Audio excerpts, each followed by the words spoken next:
ከእናቱ የወለደውን ልጅ ገሎ ምናምን እያለ የሚያስነብብ የወረደና የዘቀጠ በጣም ቆሻሻ የሆነ ቤተ እምነት ነው።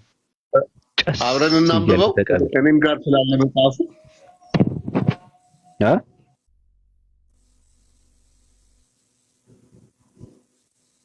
ምን አልክ? መጽሐፉ እኔም ጋር ስላለ አብረን እናንብበው። የትኛው መጽሐፍ? ድርሳነ ኡራኤል አንተ ጋር አለ?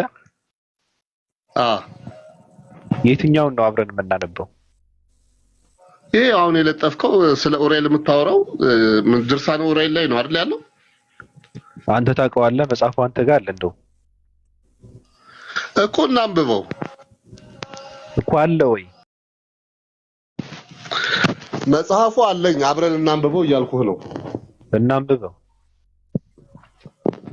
እሺ ገጽ ስንት ላይ ነው? ቆይ ልቀይርልህ እንደው ቆይ አንዴ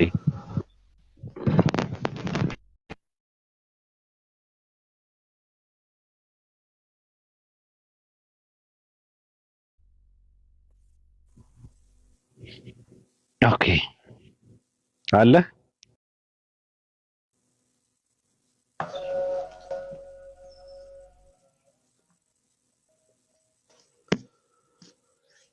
አለ ንገረኝ ገጽ ስንት ላይ ነው? ለምን ያነብልሃለሁ? አልከፍትም ካሜራ እንዴ አብረን እንየው እንጂ። እሺ ገጽ ስንት ነው ንገረኝ። እሺ እኮ አብረን እንየው። ክፈተውና አብረን እንየው። ከፍትልሃለሁ። ገጽ ስንት ነው ንገረኝ። ክፈተዋ። ምንድነው? እናየዋለን እኮ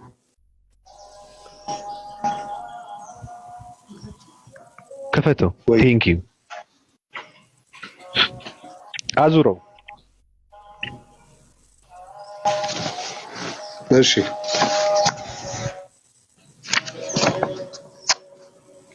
ቴንክ ዩ ማን አንተ የተባረክ ሰው ነህ። አዎ የካቲት ላይ አውጣው።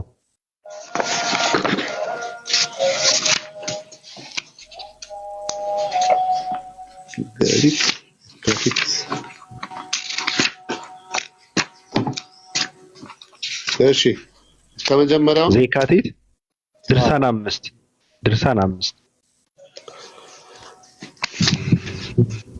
አምስተኛ ተአምር ነው ወይስ?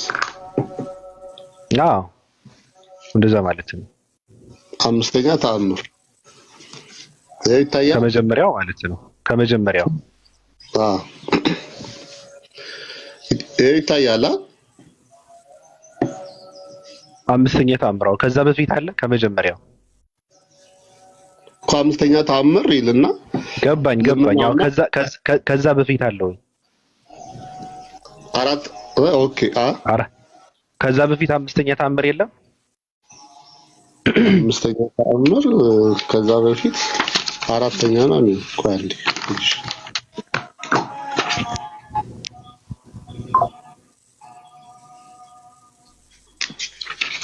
አለ አይደል? አራተኛ ነው የሚለው ከዛ በፊት ያለው። በቃ ከአምስተኛው ከመጀመሪያ ጀምረህ አስነብበን።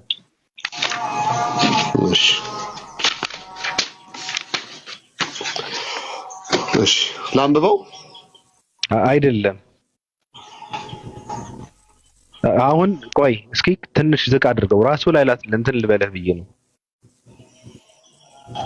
እስኪ ሙሉ ታሪክ ነው ከተነበበ ሙሉ ታሪክ ነው መነበብ ያለበት። ራሱ ነው ባቢ ራሱ ነው። አዎ ራሱ ነው። ግን ችግሩ ምንድነው? እቺ እንትን አስፈላጊዋን ብቻ ሁሉም እሺ አንብብ። አይ ኖ የራስን ሐሳብ አይደለም ማስቀመጥ ያለው። ችግር የለውም። የኔ ሐሳብ ሳይሆን የመጽሐፉን ሐሳብ ነው። አንብበው። በቃ ልመናውና አማላጅነቱ ለዘላለሙ በእውነት ከወዳጁ ይለና ያው የራስን ማስገባት ይቻላል። እኔ ብስራተ ገብርኤል ጋር ይሁንና የመላእክት አለቃ ቅዱስ ኡራኤል ያደረገው ተአምር ይህ ነው። ከምዕራብ ወይም ከአረብ ሀገር የመጣች አንዲት ሴት ነበረች። ይህችም ሴት ልጅ የሌላት መካን ነበረች። ይህ የወራት ግዳጇ በየጊዜው እያስጨነቃትና እንደ ጎርፍ እየወረደ ሰውነቷን ያደክማት ነበር። ከዕለታት በአንደኛው ቀን ወደ ቅዱስ ኡራኤል ቤተክርስቲያን ዘንድ ሄዳ በብዙ በማልቀስ ልትጸልይ ከአጸደ ቤተክርስቲያኑ ውጭ ቆመች። ከዚያም በቤተክርስቲያኑ በስተውጭ ስትጸልይና ስታለቅስ ብዙ ጊዜ ቆየች። ይህች ሴት ከቤተክርስቲያን ውጭ በሆነ በአጸዱ ውስጥ ቆማ ብዙ ጊዜ መዘግየቷን ቀሳውስቱና ዲያቆናቱ ባዩ ጊዜ አንቺ ሴትዮ ስራሽ ምንድነው? ምንስ ትፈልጊያለሽ? ሲሉ ጠየቋት። እርሷም ልጅ እንደሌላትና ለብዙ ዘመን መካን ሆና ስታዝንና ስትተክዝ የኖረች መሆኗን ነገረቻቸው። ያን ጊዜ ወደ ቅዱስ ኡራኤል ስዕለት ተሳይ፣ እርሱም መልካም ልጅ ይሰጥሻል አላት። እርሷም እሺ እንደ ቃላችሁ አደርጋለሁ አለቻቸው። እስከ ዛሬ ዓመት ድረስ ማህፀኔን ልጅ ለመውለድ የከፈተልኝ እንደሆነ እስከ ዕለተ ሞቴ አገለግለዋለሁ በማለት ተማጽና ወደ ሀገሯ ተመለሰች። በመንገድ ስትሄድ የምታውቃት አንዲት ሴት አገኘችና ቴንኪው ቀረብ አድርገው ካሜራውን እሱን ቀረብ አድርገው። አሁን እሺ ቀጥል። በመንገድም ስትሄድ የምታውቃት አንዲት ሴት አገኘችና ሰላም አለቻት። ከጥንት ጀምሮ ስለምታውቃትም ሁለቱም አፍ ለአፍ ገጥሞ ተሳሳሙ። ያን ጊዜ በመንገድ ያገኘቻት ሴትዮ የጸነሰች ስለነበረች በሚሳሳሙበት ጊዜ የጸነሰችው ሴት ምራቅ ባልጸነሰችው ሴት አፍ ገባና ከወንድ ሳትገናኝ በዚሁ ብቻ ጸነሰች። በዚህ ጊዜ የወር ግዳጇ ቆመና ቅሪት ሆና ወይም ጸንሳ በፍጹም ደስታ ወደ ቤቷ ገባች። ከሶስት ወር በኋላ ጥያቄ ሴትየዋ ያረገዘችው ከሴት ከእንደሱ አይነት ሴት አፍላፍ ገጥሞ ስለተሳሳሙ ነው አይደል? ቆይ ይሄ አላለቀም። አንደኛ ግን አንተ ከፈለክ ቀጥልበት። አትበህበት ቅዱስ ኡራኤል እያስገደደ ሰው አይደለም እሱ ሌላ ነው። አሁን ለምን አሁን ሌላ ሰጠኸኝ? ለኔ አይደለም የማስነበበው ይሄ እኮ ነው። እኔ የሰጠሁህ ይሄ ነው፣ የለጠፍኩትን ነው። ወንድሜ ተረጋጋ። እሱን እሰጥሃለሁ። ለምን ይሄን ሰጠኝ? አሁን መጀመሪያ እሱን ታዲያ ልቀይርልህ ብዬ እኮ ነው የሰጠሁህ። እኔ የገባሁት ቅዱስ ኡራኤል እያስገደደ አስነብብሃለሁ።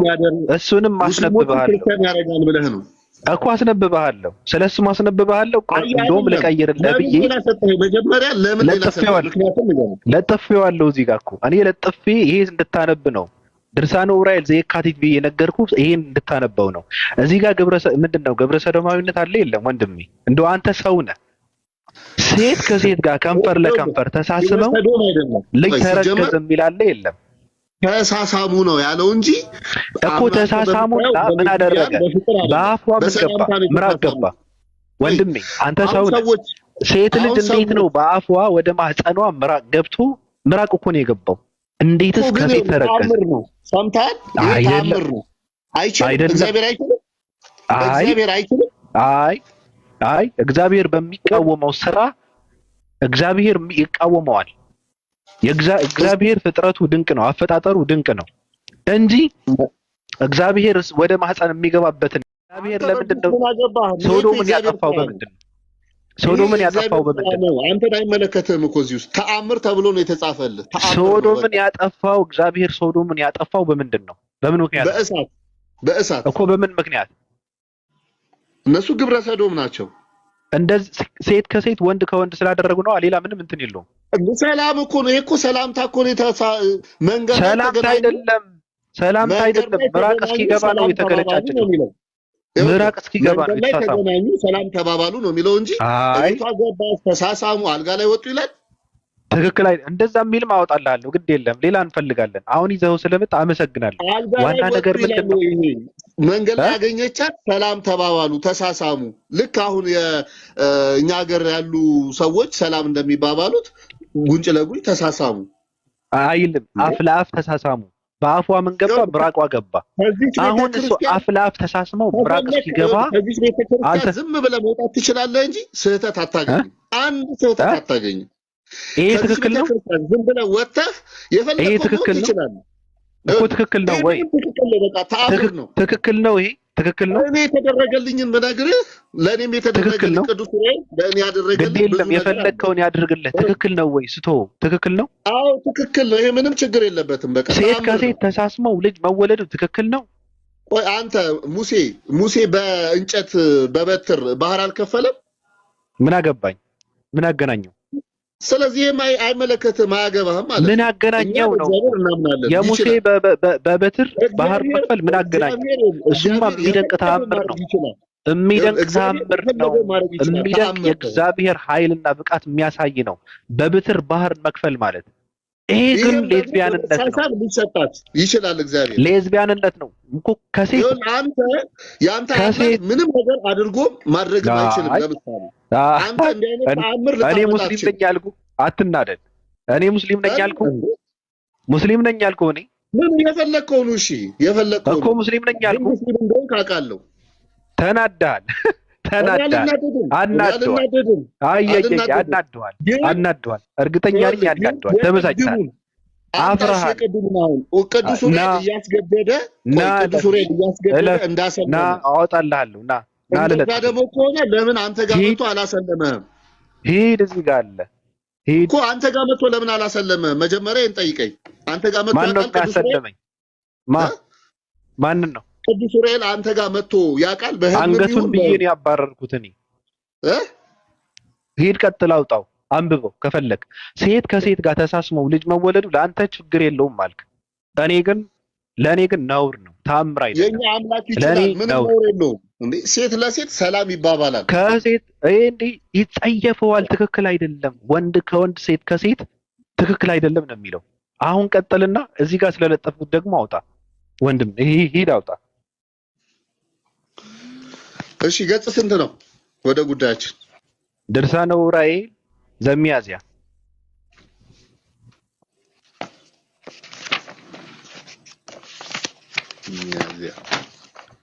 አሁን እኔ ዝም ብዬ ያለምንም ምክንያት እያወራሁ እንደዛ የለም። በቃ ያን ነገር ያለው ተአምር ነው። ተአምር እያነበብክ ሌላ ነገር ማለት አትችልም። ተአምር አይደለም። እንደዚህ የሚባል በሌዝቢያንነት የሚሰራው ተአምር የለም። አንተ የወንደፍት ስም አለ እንዴ? አንተ ነህ ሌዝቢያንነት የወንደፍት ስም አለ። አንተ እያወጣህ የወንደፍት ስም አለ። አሁን ብታገኝ መንገድ ላይ የወንደፍት ስም አለ። አንተ ይሆን አፍትህን ብታገኝ መንገድ ላይ አፌን ትስመኛለህ? እንደዛ የሚል የለም። አይ ትስመኛለህ ወይ ነው? ታገኘኝ መልስለት። እኔ እናንተ ጉንጭ ለጉንጭ አፌን ጉንጭ ነው አልኩ። አፌን ትስመኛለህ? መንገድ ላይ ምራቅህ ይኸውልህ አይነት ነው ድረስ ይኸውልህ ምራቅህ ገባባት ማለት ይኸውልህ ጨዋነት ለመልበስ ነው። ያው ኪሲንግ ነው። አንተ እኔን ብታገኝ ኪስ ታደርገኛለህ መንገድ ላይ? እንደ አንተ ሰው እኮ እንዲህ ሲያወራም እኮ ምራቅ አፍ ውስጥ ይገባል እኮ። እንኳን እኔን ትስመኛለህ ወይ? ገጥመቃፌን ግጥም ማለት ትስመኛለህ? አሁን እሱን ጨርሻለሁ። ተአምር ነው ይሄኛው። ገጽ ስንት ነው? ከመጀመሪያው ነው? ቆይ መልስለት እኮ መልስለት። የኔን መልስልኝ። መንገድ ላይ ብታገኘኝ አሁን አንተ ለምሳሌ እየመጣህ የሆነ ቦታ ተገናኘን፣ አፌን ግጥም አድርገህ ትስመኛለህ? ወንድ ለወንድ ተሳሳመ የሚል አለ? እሺ አንተ ለምሳሌ ጾታ እኮ ነው፣ ልዩነት የለውም። አንተ ወንድ ለወንድ ተሳሳመ የሚል ካለ አምጣና አሳየኝ እኮ። ትስመኛለህ? እንደዛ የሚል ቢኖር ትስመኛለህ? እኔ አልስምህም። ለምን? በቃ እሺ ይክፈት። እሺ ገድለ መባጽዮን አለ? ገድለ መባጽዮን መጽሐፉ የለኝም ብኔ። ቆይ እስኪ ትርፍ ስልክ ላምጣ። እሱማ ክርስቶስ ነው የሳማቸው። ምን እሱ ደግሞ ሌላ ልትል ነው እንዴ? ማለት ክርስቶስ የሳማቸው ነው እንዴ እንተ የምትለው? ወንድ እኮ ነው ታዲያ ክርስቶስ። እኔ አንድ ጥያቄ ክርስቶስ አምላክ ነው፣ ፈጣሪ ነው፣ ወንድ ልጅ ነው። ክርስቶስ ፈጣሪ ነው፣ አምላክ ነው። ወንድ ልጅ ነው፣ አምላክ ነው። ወንድ ልጅ አይደለም፣ አምላክ ነው እኮ። ወንድ ልጅ አይደለም። ቬሮን ወንድ ልጅ ቢሆንም እንደኔና እንዳንተ አይደለም። በቃ ወንድ ልጅ መሆኑን ካመንክ ጥሩ ነገር ነው። ቀጥል አብዲ። እንትኑን ያውጣው ባቢ፣ ይሄ ይውጣ። አሁን ያለው ያወጣዋል። አይ ያወጣው እኮ ድርሳነ ዑራኤል አይታየም? ጥያቄ ያለው መልስለት። ይሄ የምታነበው ድርሳን ማለት ነው። ጥያቄ አለኝ። ይሄን የምታነበው ድርሳን ማን ነው የጻፈው? እና እንደ መጽሐፍ ቅዱስ ነው የምታምነው? ቅዱስ ቃል ነው? አዎ ቅዱስ ቃል ነው እንዴ? ማን ነው የጻፈው እንዴ? ሰው ነው እኮ። ሰው ማን ነው? አሁን ለምሳሌ መጽሐፍ ቅዱስ የጻፉት እነ ሙሴ፣ እነ ኢዮብ፣ አዲስ ኪዳኖች ደግሞ እነ ማቴዎስ፣ እነ ዮሐንስ ብዙ ናቸው። ወደ 40 የሚጠጉ ሰዎች ናቸው የጻፉት። መጽሐፍ ቅዱስ ደግሞ የተጻፈው በመንፈስ ቅዱስ መሪነት ነው የተጻፈው። ይሄ መጽሐፍ ደግሞ የጻፈው ማን ነው? ይሄ መጽሐፍ ቅዱስ 66 ብቻ ነው። ይሄ መጽሐፍ የጻፈው እንግዲህ አንደኛ መላእክት በየጊዜው ለሰው ልጅ ተገልጠው የሚያደርጉትን ተአምር ቤተክርስቲያን ትመዘግባለች። ስለዚህ ቤተክርስቲያን የተቀበለችው መጽሐፍ ነው። ሰው ነው የጻፈው። ቤተክርስቲያን የተቀበለችው ሙሴ ሰው አይደለም። ኢትዮጵያ ብቻ የኢትዮጵያ ቤተክርስቲያን ብቻ ሙሴ የኢትዮጵያ ቤተክርስቲያን ብቻ ነው የተቀበለችው። ሙሴ ሰው አይደለም ወይ? ቆይ አስጨርሰኛ ቬሮን። ይሄ መጽሐፍ ማለት ነው የኢትዮጵያ ቤተክርስቲያን ብቻ ነች የተቀበለችው። እኔ ሌሎቹ ይኑራቸው አይኑራቸው አላውቅም፣ ግን ሌሎቹም እኮ የራሳቸው ብዙ መጽሐፍ አላቸው።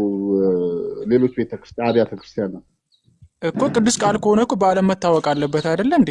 ለምን 66 ውስጥ ወይ ደግሞ ለምን አልገባም? ለምን ይገባል? መጽሐፍ የእግዚአብሔር መጽሐፍ በጠቅላላ አንድ ላይ ቢከመር ትሸከመዋለህ እንዴ? ለኢትዮጵያ ብቻ ለምን እንዴት ለኛ ብቻ በአማርኛ ተጽፎ ለምን ለኛ ብቻ አይደለም? ታሪኩ የቅዱስ ዑራኤል ድርሳን በዓለም ዙሪያ የተደረጉትን ነው ሰብስቦ እዚህ ላይ ያለው። ቆሽ ቻርጅ ሊዘጋብኝ ነው። ለማንኛውም በቃ እንትን ሌላ ቀን እናወራለን። ሙሉን አንብበዋል? ሙሉን አንብበዋል? ለምን አነበዋለሁ? መጽሐፍ ቅዱስ ካልሆነ ቅዱስ ቃል ካልሆነ ለምን አነበዋለሁ? እኮ አንተ የምታምነው እግዚአብሔር ከዘፍጥረት እስከ ራእይ ብቻ የተጻፉትን ብቻ ነው ከዓለም ፍጥረት ጀምሮ የሰራው። ከዛ በኋላ እሱ ነው መጽሐፍ ቅዱስ የተባለው። ከዛ በኋላ ቁጭ ብሏል። ከዛ በኋላ አርፏል። ምንም ስራ አይሰራም። አሁን ከሰው ልጆች ጋር ግንኙነት የለውም እንዴ? እሱን እንድንጠቀም አይደለ እንዴ የተጻፈው? እሱ በቂ አይደለም? ታዲያ በየጊዜው አሁንም ታዲያ እንደዛ ከሆነ አሁንም እየተጻፈ ያለ ነገር አለ። አሁንም እየተጻፈ ነው። ኤቢ መጀመሪያ ለአዳምጠኝ። መጽሐፍ ቅዱስ ለሰው ልጆች ለእምነታቸው መጀመሪያ እንጂ ፍጻሜ አይደለም። መጽሐፍ ቅዱስ አላነበብክም? አንድ ቃል ልንገርሽ። ዛሬ እግዚአብሔር ለኔ መጥቶ ብዙ ነገር ሊሰራልኝ ይችላል። ግን አንተ የነገረው ወይ ደግሞ አንተ የጻፍከው ቅዱስ ቃል ነው። ከሙሴ ጋር ስለጨረሰ ለኔ ደግሞ የሰራልኝ እግዚአብሔር አይደለም። መጽሐፍ ቅዱስ እኮ የተጻፈው ማለት ነው። ይሄ መጽሐፍ ቅዱስ ማንም ሰው እንዳይጨምር ማንም ሰው እንዳይቀንስ ብሎ አልተጻፈበትም። እንደዛ የሚል የለም። ማንም ሰው እንዳይጨምር ማንም ሰው እንዳይቀንስ። በለው በቃ ይሄን አነብልሃለሁ። እኔ ልንገርህ አንተ እቺን ነገር ልታመጣ አነብልህ ነበር፣ አሳይ ነበር መጽሐፍ ቅዱስ ውስጥ መጽሐፉ ላይ እኮ ማንም ሰው ዮሐንስ ራእይ ያየው ራእይ ላይ የራስን አሽሉከ ማስገባት አትችልም። ግን ራእይ አታይም ማለት ግን አይደለም። ከዛ በኋላ ብዙ ሰዎች ራእይ አይተዋል። በዮሐንስ ራእይ ላይ ግን የራስን ሐሳብ መጨመር አትችልም። ያንን ለማለት መጽሐፍ ቅዱስ እኮ ነው ያለ ቃሉ ላይ እኮ ነው። ይሄ ብቻም እኮ አይደለም። እዛ ራእይ ብቻ ለተጻፈው ራእይ አያዩ ማለት አይደለም። ተገባ። አሁን እኮ በራስህ እየተረጎምክ እኮ ነው ያለው ማለት መጽሐፍ ቅዱስ ውስጥ ራእይ ብቻ ውስጥ አይደለም የተጻፈው። ብሉይ ኪዳን ውስጥም ተጽፏል። በቃ ላንታውን እግዚአብሔር ዛሬ አይሰራም ማለት ነው። ራእይ አሁን ብትታመም እግዚአብሔር አያድንህም ማለት ነው። ታዲያ እኔን ያዳነኝ እንደ መጽሐፍ ቅዱስ ተጽፎ የኔ ቃል የሚናገሩ እንደፈለኩ የተናገርኩትን እንደ ቅዱስ ቃል ተነግሮ ይጻፋል ማለት ነው ሌሎቹ እንዲድኑበት። ታዲያ ያንተ ህይወት እኮ ምስክር መሆን እኮ አለበት ሌሎችን እንዲያድን። ዛሬ አንተ እግዚአብሔር ምስክር መሆኑን በምን ማረጋገጥ ትችላላችሁ? አሁን ለምሳሌ እኔ ሚካኤል ወይ ደግሞ ማርያም እንደዚህ አርግታኛለች ብዬ ብናገር ያንተ ምስክርነት ቆይ አስጨርሰኝሽ እንደዛ ብዬ ብናገርና የኔ ቃል በቃ ትክክለኛ ነው እውነት ነው ብሎ ተጽፎ ከዛ በኋላ ካልዳንክማ ትክክል አይደለም። ከዳንክ ግን ትክክል ነው። እኔ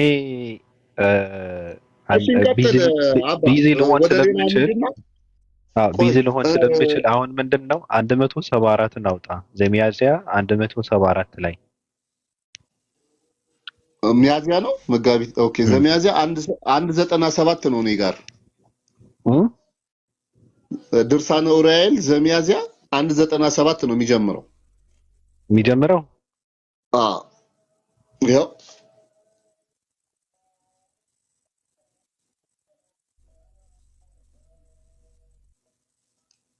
የቱ ጋር አለ? ይኸውልህ እንትኑ ከ97 ነው ከመጀመሪያው የሚጀምረው። ከላይ አይታይም? ቀጥል፣ አንብብ። እሺ ልጅ የሌለው ጠላቶች ሁሉ የተገዙለት በምድር ላይ ከላይ ከመጀመሪያ ልጀምርሽ። በስመ አብ መጀመሪያው የት ነው ያለው? መጀመሪያ ያው ከላይ እንትን ልበል ብዬ ነው። ያው እንደ ክርስቲያን ዝም ብዬ ከማዘል እየገባሁ በስመ አብ ወወልድ ቅዱስ አሐዱ አምላክ አሜን። ድርሳን ዘቅዱስ ኡራኤል ሊቀ መላእክት ዘይትነበብ አመ 20 ወክለተ ለወርሃ ሚያዝያ ጸሎቱ ወበረከቱ ያሃሉ ምስለ ብስራተ ገብርኤል ለዓለመ ዓለም አሜን። ቀጥላለሁ። ልጅ የሌለው ጠላቶች ሁሉ የተገዙለት በምድር ላይ የነገሰ እስክንድር የሚባል አንድ ንጉስ ነበር። ብዙ ዘመን ነግሶ ሕይወቱ አለፈና ከሱ በኋላ በጥሊሞስና አንጢያኮስ አፋፊያሞስና ደማጥሪያኖስ ዮናናውያን የተባሉ አሽከሮች ነገሱ ይላል። አሽከሮቹ ነገሱ። አንጢያኮስ ግን የነቢያትን ደም የሚያፈስና የእስራኤልን ልጆች ማራኪ ነበር። እነርሱም ፍጥረቱ እንደ ወይራና እንደ ብረት ጠንካራ የሆነ እስላም ጌታቸው እንደ እስክንድር የጽርዕን አገር ለአራት ተከፋፍለው ተሾመውባት ነበር። እነርሱም ከሱ ይልቅ በበለጠ ጠንክረው ያሰቡትን ሁሉ ይሰሩ ነበር። ከዕለታት በአንድ ቀን እነዚሁ ስማቸውን አስቀድሞ የጠራቸው አራት ነገስታት ኢየሩሳሌምን ለማጥፋት ህዝቦቿንም ይማርኩ ዘንድ ተማከሩ። ከዚህ በኋላ በጽርዕ ውስጥ ያሉትን ጠንካሮች የሆኑትን ጎልማሶችና ህዝቧንም ሁሉ ማረሻቸውን እና አስተካክለው እየታየ አይደለም ካሜራው ጋር። ኦኬ አይ ማንበብ እንትን ብዬ ነው። አሁን ይታያል?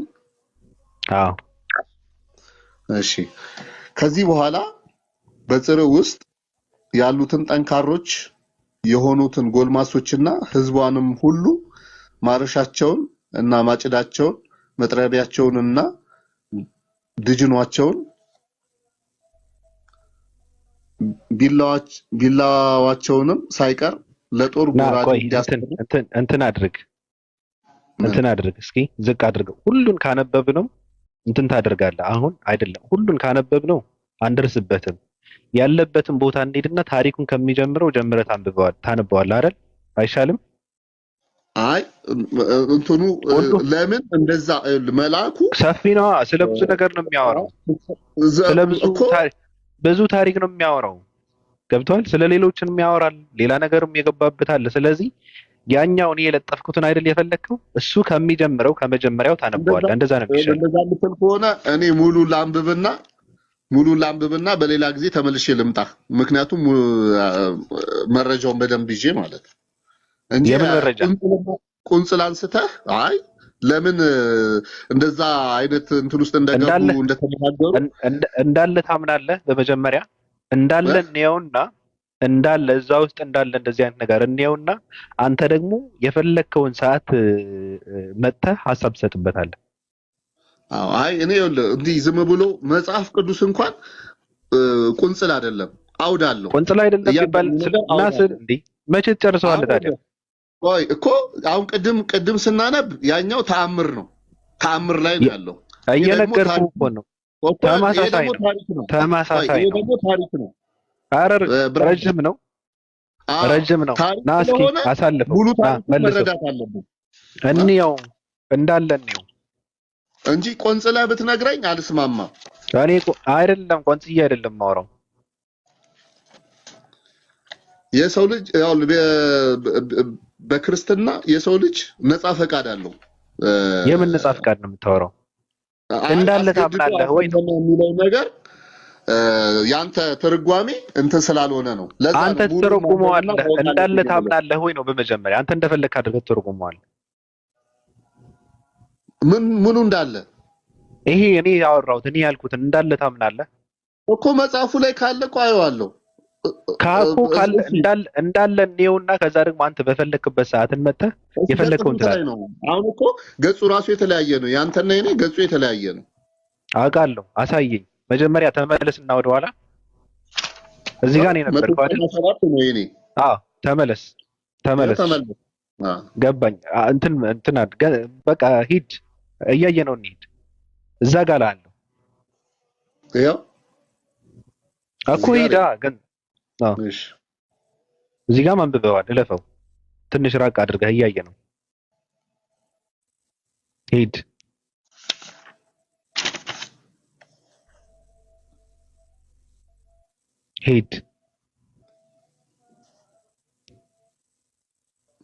ወርቅ ቀለም የተጻፈ ጽላት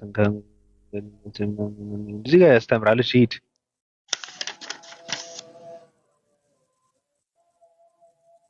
በተገደሉ ጊዜ ሂድ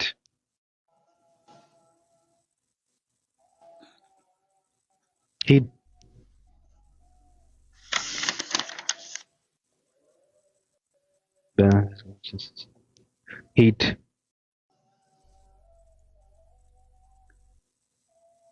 ቅዱስ ራእይ የተባለ የእሳት ጽዋ ይዞ ከሰማይ መጣና ይጠጣው ዘንድ ሰጠው።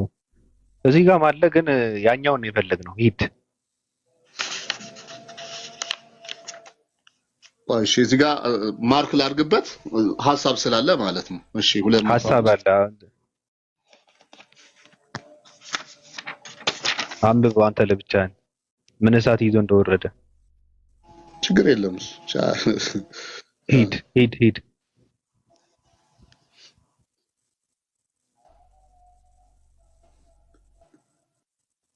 ሂድ ተአምር ገባ አለቀ። የምን ተአምር እኮ ስለ ተአምር እኮ ነው። አንድ ገጽ ናት። አልቆነጸልኩም። ከፈለክ ማንበብ ትችላለህ። አልቆነጸልኩም። አንብበው በቃ ድርሳን ኡራኤል ዘሚያዝያ ተአምር 3 ልመናውና ማላጅነቱ ለዘላለሙ ከብስራተ ገብርኤል ጋር ይሁንና የመላእክት አለቃ ቅዱስ ኡራኤል ያደረገው ተአምር ይህ ነው። እግዚአብሔርን የሚፈራ በአረብ ሀገር የሚኖር አንድ እስላም የሆነ ሰው ነበር። እንደነሱ ለመሆን ስለሚፈልግ ክርስቲያኖችን እጅግ አድርጎ ይወድ ነበር። ከብዙ ቀን በኋላ በቅዱስ ኡራኤል ቤተክርስቲያን ውስጥ ሲጸልይ በህልሙ ራእይ ያየ። አንድ ቀይ ሰው ሰይፉን በእጁ ይዞ መጥቶ አንተ ሰው ክርስቲያን ሳትሆን እዚህ ቦታ ምን አመጣህ? የእግዚአብሔር ምሕረት ባይከለክለኝስ ባጠፋሁህ ነበር። አሁንም ሄደህ ተጠመቅና ክርስቲያን ሁን፣ የኢየሱስ ክርስቶስም አገልጋይ ትሆናለህ። ይህንንም ሲነግረው እየተንቀጠቀጠ ከእንቅልፉ ነቃ። በማግስቱ ያ ተንባላታዊ ኤጲስቆጶሳት አለቃ ወደ ሐዋርያው ጴጥሮስ ሄደና በራእይ ያየውን ነገረው። ያን ጊዜ ጴጥሮስ ደስ አለውና የክርስትናን ሃይማኖት ለብዙ ቀን አስተማረው። ከ3 ወር በኋላም ጴጥሮስ ተጠመቅና ክርስቲያን ሁን ቢለው ክርስቲያን ብሆን ምን አገኛለሁ? ምንስ ይጠቅመኛል? ሲል እስላሙ መለሰለት። ወደ ቀድሞ ስራህ ትመለስ ዘንድ ማን ነገረህ? ማንስ አስተማረህ? በማለት ጴጥሮስ ደነገጠ። እርሱም የነገረኝና ያስተማረኝ የለም አለ። ካልነገረህና ካላስተማረህ ይህን ክፉ ስራ በምን አሰብኸው? ለምንስ አንተም በማስተማር እኔን አደከምከኝ አለው። ከዚህ በኋላ ያ እስላም ወደ ቤቱ ሄደና ተኝቶ ሳለ በእኩለ ሌሊት እንደፊተኛው ራእይ አየ። ራእዩም ቅዱስ ኡራኤል በሚያስፈራ ግርማ የተሳለ ሰይፉን ይዞ አንተ የነገርኩህን ነገር ለምን አወዘንከው? አሁንስ ከሁለት ቦታ ቆራርጠሃለሁ አለው። በዚህ ጊዜ ጮሆ እያለቀሰ ተወኝ፣ ጌታዬ ተወኝ ጌታዬ እስከዛሬ ጀምሮ ክርስቲያን ሁኜ ቤተክርስቲያንህን በዘመኔ ሁሉ ሳገለግል እኖራለሁ በማለት ደንግጦ ከእንቅልፉ ነቃ። በማግስቱ እስላሙ ወደ ኤጲስቆጶሳቱ አለቃ ወደ ጴጥሮስ ሄደና አባቴ ሆይ ካሁን በፊት እኔን በማስተማር ስላደከምኩህ በደሌን ይቅር በለኝ አለው። ክቡር አባት ሆይ ቀዩ ሰው ከዚህ ቀደም በራእይ እንደታየ ዛሬ ደግሞ በሚያስፈራ ግርማ ታይቶኛልና ከእንግዲህ ወዲህስ ያዘዝከኝን ሁሉ አደርጋለሁ ሲል እስላሙ ተናገረ። ጴጥሮስም እኔ በደልህን ማሰብ ከቶ አይገባኝም፣ ብቻ የምነግርህን ስማኝ። ይህ ሁሉ ከንቱ ነው፣ በክርስትና ሃይማኖት አምኖ መጠመቅ ግን እውነተኛ ነገር ነው አለው። ይህን ሲነግረው ክርስቲያን የሆነ አንድ ሰው 2 የኑስ ገንዘቦች ይዞ መጣና የገንዘቡን ብዛትና የንብረቱን አኳኋን ኃላፊ ጠፊ መሆኑን አስረዳው። ታኅሳስ 22 ቀን ገንዘቡን ብዛትና የንብረቱን አኳኋን ኃላፊ ጠፊ መሆኑን አስረዳው። ታኅሳስ 22 ቀን የቅዱስ ዑራኤል በዓል በሚከበርበት ዕለት እስላሙ አመነና ተጠመቀ። ከዚህ በኋላ ከክርስቲያኑ ጋር ከዚህ ከኃላፊው ዓለም እስኪያርፉ ድረስ በቅዱስ ዑራኤል ቤተክርስቲያን ውስጥ በመጸለይና በማዘን በአንድነት ኖሩ። በእግዚአብሔር ቸርነትና በቅዱስ ዑራኤል አማላጅነት የሕይወት ሀገር ገነትን ወረሱ። የመላእክት አለቃ የቅዱስ ዑራኤል ይቅርታና በረከት ለዘላለሙ ከወዳጁ ከክርስቲያኖች ሁሉ ጋር ይሁን አሜን። ምንድነው ያደረገው? ምንድነው ያደረገው እኮ ምንድነው የዚህ ስህተት እኮ ምንድነው ያደረገው? ዑራኤል ቅዱስ ዑራኤል ምንድነው ያደረገው? በራእይ ተገለጠለት፣ ክብሩን አየ፣ ተገለጠለት። አስፈራራው። አዎ ለምን ክርስቲያኖችን ያደክማል? ያለ በሰይፍ አስፈራራው። አላደከመም። አዎ መጀመሪያ አላደከመም። ተምሮ የተማረውን ስላልተቀበለ በተኛበት ሰዓት ቅዱስ ዑራኤል መጣና የተሳለ ሰይፉን ተሸክሞ እየተምዘገዘገ መጥቶ ለሁለት ከፍለ እንትን አድርጋለሁ አለው፣ ቆርጣለሁ አለው። ለምን ሲለው በቃ አገልግል፣ ለምን ታደክማቸዋለህ? ማመን አለብህ፣ ክርስቲያን መሆን አለብህ አለው። አስገድዶ ክርስቲያን አደረገው። ዑራኤል ራሱ በህልም መጥቶ ሰይፍን ተሸክሞ በሰይፍን በማስፈራራት ለሁለት ከፍላለሁ እያለ በማስፈራራት ክርስቲያን እንዲሆን አደረገው። ይሄ ነው ጥያቄ። ሰውየው እኮ ፈርቶ አይደለም ክርስቲያን ይሁን፣ ፈርቶ ነው። ለምን አልፈራም? ተገልጦለት እየተንቀጠቀጠ አየየይ ተው፣ እየተንቀጠቀጠ አንደኛ ራእይ እየተንቀጠቀጠ ይኸውልህ፣ አንደኛ ያየው ራእይ ነው አትበለኝ። ራእይ ነው ያየው። ምን ማለት ነው? ከእንቅልፉ ነቃ አይልም እንዴ እኮ። ምን ማለት ነው እኮ? በቃ በመላእክ ሲገለጥልህ ማንም ሰው በመላእክ ሲገለጥለት ወድቆ ይሰግዳል ከክብሩ የተነሳ። ማን ነው የሚሰግደው? ፍራቻን የፈራው ሰይፉን የተሳለ ሰይፉን ይዞ መጣበት። ለሁለት ቆርጣለሁ አገልግላለሁ ክርስቲያን ሆን አለው። እንግዲህ ጌታ ሆይ እኔ ክርስቲያን ሁኛለሁ ካሁን በኋላ ምናምን ብሎ ቃል ገብቶ ውልቅ አለ። ነገሯን እንትን ሸርተት አደረጋት። ተቀበለ። አስፈራርቶ ነው ክርስቲያን ያደረገው። አይደለም ትላለህ አንተ። ሰውየው መጀመሪያ ክርስቲያን የመሆን ፍላጎት እንዳለው እኮ ሲናገር እኮ ነበር አለ። እሱ ውሸት ነው። በፍላጎቱ አልሆነም። አረብ ሀገር የሚኖር በፍላጎቱ አልሆነም። ይኸውልህ በፍላጎቱ አልሆነም። እግዚአብሔር እንደሚፈራ ማለት እኮ ፈጣሪን የሚፈራ ማለት እኮ። ይኸው ምን ማለት እንደነሱ ለመሆን ስለሚፈልግ ይላል። ፍላጎት አለ። ምን ይኸውልህ እግዚአብሔርን የሚፈራ በአረብ ሀገር የሚኖር አንድ እስላም የሆነ ሰው ነበር። እንደ እነሱ ለመሆን ስለሚፈልግ ይኸውልህ ክርስቲያኖች እጅግ አድርጎ ይወድ ነበር። እንደነማን ነው? ይኸው እንደ እነሱ ማለት እንደ ክርስቲያኖች ማለት እንደ እነሱ ለመሆን ስለሚፈልግ። ምን ነበሩ እነሱ እኮ? ምን ነበሩ? ምን አይነት ሰዎች ነበሩ? ይህ ህይወታቸውን እያየኗ በኑሯቸው ምን አይነት ሰዎች ነበሩ? እንደነሱ ሲል ምን አይነት ሰዎች ነበሩ ነው? ክርስቲያኖች ምን አይነት ሰዎች ናቸው አላውቅም። እሱማ ሁሉም ሰው የተለያየ ባህሪ አለው። ክርስቲያኖች አስገድደው ክርስቲያን የሚያደርጉ አይደሉም። እስላሞች ናቸው በጎራዴና በእንትን አሳልፈው ግድ የለም አሳልፈው በጎራዴ አይደለም። አንግባባም እዚህ ጋር በጉራዴ የሚለውን የተሳለ ሰይፍን እየተምዘገዘገ መጥቶ ለሁለት ከፍልሃለሁ ያለው ኡራኤል እኔ ይቀጥላል ደግሞ ያለ አውድ አላነብም። ይኸውልህ መጀመሪያ ይሄ ሰውዬ በክርስቲያኖች ህይወት ይመሰጥ ነበረ አይልም። ቤተክርስቲያን ሲሄዱ ማና አንገቱን ይዞት የወሰደው ሰው አለ አይልም። ክርስቲያን አልሆነም። ክርስቲያን አልሆነም። ቅዱስ ኡራኤል መጥቶ በሰይፍ በተሳለ ሰይፍ ካስፈራራው በኋላ ነው የከረሰሰው። ይሄ ሰው ክርስቲያን ይሆን የተጠመቀው። ይሄ ሰውዬ ጭራሽ ማለት ነው። ይኸውልህ ቅዱስ ኡራኤል ሳይመጣበት በፊት ከብዙ ቀን በኋላ አለ በቅዱስ ኡራኤል ቤተክርስቲያን ውስጥ ይጸልይ ነበር። ይኸው ሲጸልይ ነው እኮ የተገለጠለት። አስገድዶት አልመጣም።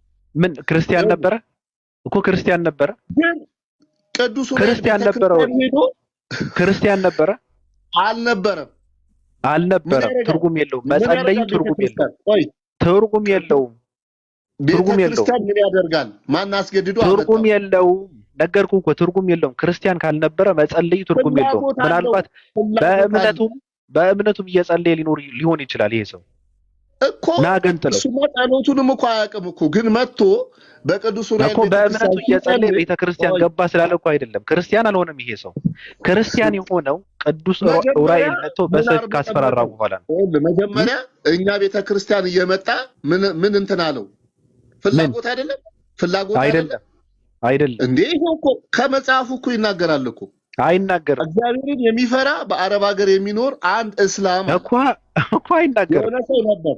ማንን የሚፈራው ግን? የክርስቲያኖችን አምላክ የሚፈራ ነው። የክርስቲያኖች የሚባል አምላክ የለም። ክርስቲያኖች እኮ አምላክ የሚፈራ ሲባል እኮ እግዚአብሔር ብለው ነው የሚያስቀምጡት እንጂ አላህ የሚፈራ ብለው እኮ አይደለም የሚያስቀምጡት። አንተ ማይክ እንዴ? በእኛ አምላኩ ፈጣሪውን የሚፈራ ብለው ተብሎ ሲጻፍ እግዚአብሔር የሚፈራ ተብሎ ነው የሚጻፈው። በእኛ አምላክ በእኛ የእምነት ስርዓት እንደገና ማንንም ሳያስገድደው እኛ ቤተክርስቲያን መጥቶ ነው የጸለየው። እንዴ የጸለየው ምንድን ነው የጸለየው? ምን ጸለየ? እንዴት ጸለየ? እኮ ስርዓተ ጸሎቱ እንዴት ነበር እኮ? እንደ ሙስሊም ነው የጸለየው እንደ ክርስቲያን? እሱ እንደምንም ይጸልይ እንደሚያውቀው ጸለየ። እሺ አሁን እንትን አድርገው አሳልፈው ወንድሜ አሳልፈው እንደሚያውቀው ሲጸልይ ይኸውልህ እንደራሱ ነው የጸለየው። እንደራሱ ስለጸለየ ምን ተደረገ? እንደራሱ ስለጸለየ እኮ በህልሙ ራእይ አየ። አዎ እኮ እንደራሱ ስለጸለየ የተሳሳተ ቦታ ገብቶ ስማ፣ እስላም ራእይ አይቶ አያውቅም።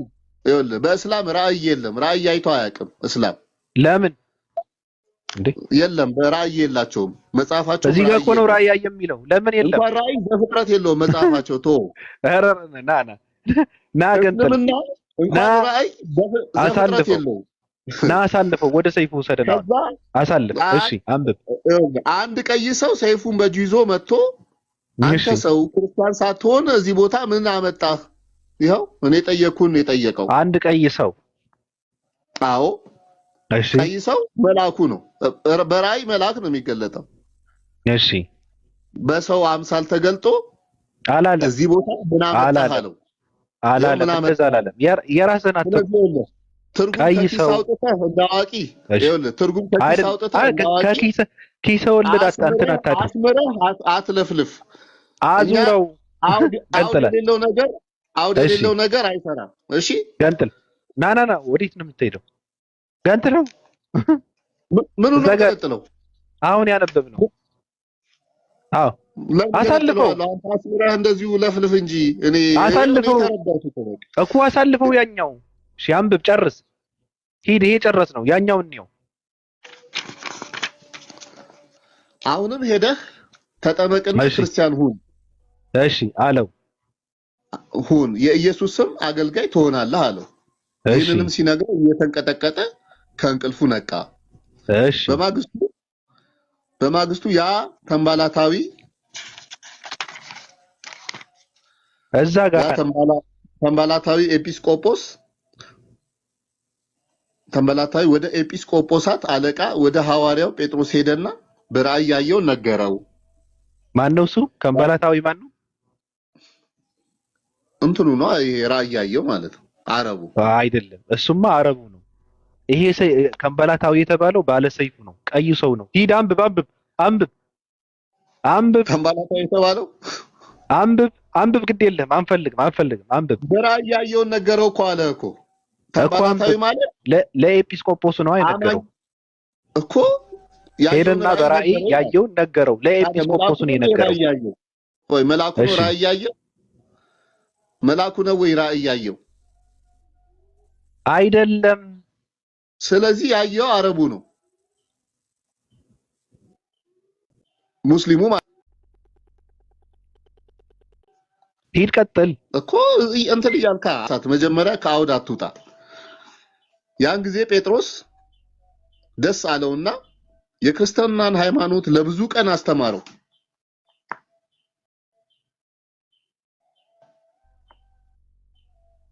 ለስንት ቀን አስተማረው? ለብዙ ቀን አልመስል። ቀጥል አንብብ፣ ጨርስ አንብበው። ከ3 ወር በኋላ ጴጥሮስ ተጠመቅና ክርስቲያን ሁን ቢለው ክርስቲያን ብሆን ምን አገኛለሁ? ምንስ ይጠቅመኛል ሲል እስላሙ መለሰለት። ከዛስ ወደ ቀድሞ ከዛ በፊት ሲጸልይ የነበረው እንደ ሙስሊም ሆኖ እንጂ ክርስቲያን ሆኖ አይደለም። ቅድም ሲጸልይ ሲል እሺ ቀጥል። ለዛ ነው ተጠመቅ እያለ ያለው። ክርስትና ሳይቀማ የክርስትና ቆይ እኔስ ምንድነው? ለምን ቤተክርስቲያናችን ውስጥ ገባ ስላልክ ነው። ቀጥል። ክርስትና ሳይ የክርስትናን ጸሎት የሃይማኖት ጸሎት ሊጸልይ አይችልም። ስለዚህ እንደራሱ ነው የጸለየው። ግን እግዚአብሔር ልቡናውን አይቶ ክርስትናን ሃይማኖቱንና ልቡናውን አይቶ አይደለም አስፈራርተው እነ ቅዱስ ዑራኤል ነው ክርስቲያን ያደረጉት። አንብበው። እሺ ቀጥል። ወደ ቀድሞ ስራህ ትመለስ ዘንድ ማን ነገረህ? ማንስ አስተማረህ? በማለት ጴጥሮስ ደነገጠ ይላል። ስለዚህ ቀድሞ ስራው ለክርስትና ማይመችን ስለሆነ ጴጥሮስም ደነገጠ። እርሱም የነገረኝና ያስተማረኝ የለም አለ። ስለዚህ ልቡን ዘጋ መልሶ ማለት ነው። ካልነገረህና ካላስተማረህ ይህን ክፉ ስራ በምን አሰብከው? ክርስቲያን አለመሆንን ማለት ነው። ለምንስ አንተን በማስተማር ሙስሊም ማለት ክፉ ስራ ነው እያለው ነው። አዎ እንደ እስልምና ክፉ ስራ ነው። እኔ ሳው ደግምልሃለሁ፣ ሚሊዮን ጊዜ ደግምልሃለሁ ከፈለክ። እሺ ችግር የለውም ቀጥል። እኔ ኢኩኒዝም አይደለም እኔ የማምነው ኦርቶዶክስ ተዋህዶን ብቻ ነው። ቀጥል። እሺ አየህ እዚህ ጋር ጴጥሮስም ምን አለ? ለምን አደከምከኝ? እርሱም የነገረኝና ያስተማረኝ የለም ካለ ካልነገረህ እና ካላስተማረ ይህን ክፉ ስራ በምን አሰብከው? ለምንስ አንተን በማስተማር እኔን አደከምከኝ አለው። ይሄንን ነው ቅዱስ ዑራኤል ደግሞ የደገመለት ማለት ነው። ከዚህ በኋላ ያ እስላም ወደ ቤቱ ሄደና ተኝቶ ሳለ በእኩለ ሌሊት እንደፊተኛው ራእይ ያየ። ራእዩንም ቅዱስ ዑራኤል በሚያስፈራ ግርማ የተሳለ ሰይፉን ይዞ አንተ የነገርኩህን ነገር ለምን አቦዘንከው? አሁንስ ከሁለት ቦታ አቆራርጠሃለሁ አለው። በዚህም ጊዜ ጮሆ እያለቀሰ ተወኝ ጌታዬ፣ ከዛሬ ጀምሮ ክርስቲያን ሁኜ ቤተክርስቲያንህን በዘመኔ ሁሉ ሳገለግል እኖራለሁ በማለት ደንግጦ ተገደው ነው። አልተገደደም። ይሄ ሰው በራሱ ፍቃድ ነው ክርስቲያን የሆነው። ቅዱስ ዑራኤል አስፈራርቶት። ይሄ ብቻ መልስ። ይሄ ሰውዬ ተሰብኳል፣ መልአክ ተገልጦለታል። እየነገርኩህ ነው። አልሰማም፣ አልተመቸውም። ይሄ ሰው ተገደው በሰይፍ ነው ክርስቲያን የሆነው ወይስ በፍቃዱ ነው? አንደኛ በክርስቲያኖች ላይ ወንድም አስፈራርቶ ነው። አዎ እኔም ስል የነበረው ወንድሜ ይሄ ሰው ክርስቲያን እንዲሆን ያደረገው ቅዱስ ዑራኤል በተሳለ ሰይፍ ተኝቶ ሳለ እየተምዘገዘገ ከሰማይ እየበረረ መጥቶ ለሁለት እቆርጣለሁ ለምን አባ ክርስቲያን አትሆንም ብሎ ካስፈራራው በኋላ ነው ክርስቲያን የሆነው። በፍቃዱ አይደለም። አዎ እቆራርጣለሁ ይላል እና እየተምዘገዘገ ነው። ምን እላለሁ? አታስፈራራ። በዛ ሁኔታ አይደለም። አላስፈራራ። ጴጥሮስን ስላደከመው ነው። መጀመሪያ ቤተክርስቲያን መምጣት አይጠበቅበትም። እንደዚህ መመርቀን አልነበረበትም። በክርስትና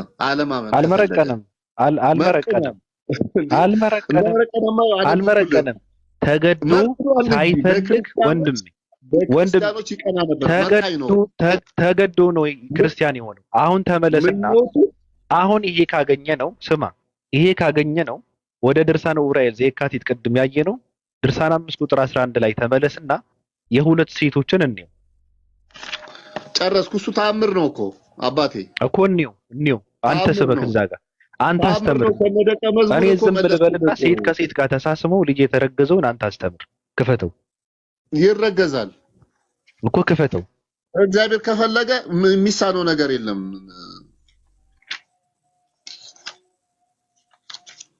እግዚአብሔር የሚሳነው ነገር የለም። እሺ ና ተመለስና አሳየኝ። በቃ ጨረስን። ሌላ ጊዜ ደግሞ እላለሁ። አሁን ስበክ ተው። ሁለት ሴቶች ከንፈር ለከንፈር ተሳስመው እንዴት ልጅ እንደሚረገዝ አሳየን። ተው ክፈተው። መጽሐፍ ከንፈር ለከንፈር አይልም። ከንፈር ለከንፈር ይላል፣ አፍ ለአፍ ይላል። ታዲያ አፍ ለአፍ ነው? ጉንጭ ለጉንጭ መሳሳም ምን ማለት ነው? አፍ ጉንጭ ነው እንዴ? አዎ። እና ምን ላይ አፍ ከንፈር ነው? አፍ ነው። ፊት ላይ አይደለም እንዴ ያለው? ፊት የፊት ገጽህ ላይ አይደለም እንዴ ያለው? እና ምን አገናኘው?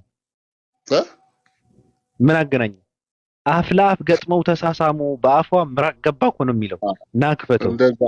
እንደዛ አይደለም በልሽ። ቻው ይላል። ኖ ክፈተው። መጽሐፉ እጅ ላይ አለ። ክፈተው። ተሸማቀሃል። ክፈተው። ክፈተው። እኔ ያልተጻፈ አልተናገርኩም። እኔ ከፈትከው እኮ አሳየህ እኮ። አሁንም ክፈታት። ወንድ ከሆንክ ክፈታት። ምራቅ ወጣ ነው የሚለው። በተሳሳሙ ጊዜ በአፏ ምራቅ ገባ ነው የሚለው። ክፈተው። አዎ በቃ ምን ሰው ሲያወራ ምራቅ ይገባል እኮ። ታዲያ ምን ችግር አለ? ስለዚህ ትክክል ነው። አባቱ ግን ልጁ ግን አባቱ ማን ነው? በሞቴ እሱን መልስልኝ። ልጁ አባቱማ ያው እግዚአብሔር ነው የሚሆነው፣ ፈጣሪው እግዚአብሔር ነው አባቱ። ሁለተኛ ባለምራቋ ሴትስ አሁን ግን ምራቅ ስጋ ሆነ ብል ወንድሜ ምራቅ ስጋ ሆነ ብንል ችግር አለው እዚህ ጋር? አይ አይሆንም። እሱ ሆነ እኮ በተአምር የተፈጠረ ነው አባቴ እኮ። ምራቅ ስጋ ሆነ እዚህ ጋር ተአምር እየለየህ እኮ። ምራቅ ስጋ ሆነ ብንል ችግር አለው ወይ? ተአምር እየለየህ እኮ ምራቅ ስጋ ሆነ ወይ በተአምር? እሺ አመሰግናለሁ። ቴንክ ዩ አመሰግናለሁ። እንደው አንተ ክበር፣ ባለህበት ክበር። ምራቅ ስጋ ሆነ አንዴ የተረገመ ስማ፣ አንዴ የተረገመ ሰው እቺ ሴትዬ ግን በአፏ ተረጭ ነበረ ማለት ነው ብሎ አለ አንዱ የተረገመ ሰው። ስለዚህ ስናወራ ማለት ነው። አመሰግናለሁ። ግን አንተ የተባረክ ሰው ነህ። መጽሐፉን ዱቅ አድርገን የገለጽከው በጣም ነው ማከብርህ። ድርሳነ ዑራኤልን በድፍረት ሴት ለሴት ተሳስመው ልጅ ይወለዳል፣ ይረገዛል፣ ምራቅ ስጋ ሆነ ማለት እንችላለን ብሎ በድፍረት የተናገረ ወንድ ነህ አንተ። በእውነት ቬሮን በጣም ነው ማለት ያሳሳትከኝ እንዳይመስልህ። አልተሳሳትክም። ምክንያቱም እኔ በተአምር ሰው እንደሚፈጠር አምናለሁ። አልተሳሳትክም። እኔ እኮ ተሳሳትክ አላልኩም። ትነግሩኛላችሁ። በተአምር ነበረ። ካሜራውን መዝጋት ፈልገህ ነው ወይስ ማዞር ፈልገህ ነው? ልንገርህ። ማዞር ፈልገህ ነው። እሺ አየኸው ግን ብለስ አብዲ ወይ አብዲ ነኝ። ልክ ነህ። ምን ብሎ ነው? አየኸው ይሄ አገኘ ነው። የለም ሊል ነበር የገባው። ከመጽሐፉ ይሄን አነበብ ነው። አንድ ሙስሊም ሰው ቅዱስ ዑራኤል አስፈራርቶ በሰይፍ ቆራረጣለሁ፣ ለሁለት ከፍላለሁ፣ ክርስቲያን መሆን አለብህ ብሎ አስገድዶ ክርስቲያን አደረገው። ከባድ ነው። ታዲያ እንደዛ ከሆነ እኮ ወንጀለኛ እያደረገው እኮ ነው። እንትን መልአኩ ነው እንደዛ የሚያደርገው። መልአኩ አዎ አሸባሪ ሆነ። ቀላል አሸባሪ። እንደዛ ከሆነ እኮ አይ መልአኩ ራሱ እኮ ወንጀለኛ ያደረጉት። እኔ ግን ምራቅ ስጋ ሆነ አላለም። በድፍረት እኔ ለመጀመሪያ ጊዜ በድፍረት ምራቅ ስጋ ሆነ ያለ ሰው ይሄ ሰው ብቻ ነው። ምራቅ ስጋ ሆነ ለማን እንደዛ ያለው አለ እኮ አለ ልጁ ልጁ አለ በሰው ስጋ ቅድም ያነበብነው እንትን የለም ሴት ከሴት ተሳስመው ሊተወለደ የሚለው እሱን ምራቅ ስጋ ሆነ አለ ልጁ ራሱ ማለት ነው። ቤሮን ማለት እንችላለን፣ ምራቅ ስጋ ሆነ ማለት እንችላለን አለ። እዚህ ጋር ደግሞ ቅዱስ ዑራኤል የፈለገውን ማድረግ ይችላል፣ ከፈለገ ማስፈራራት፣ ከፈለገ መቆራረጥ ይችላል አለ። ተመለስክ እንደ ቤሮን? አዎ።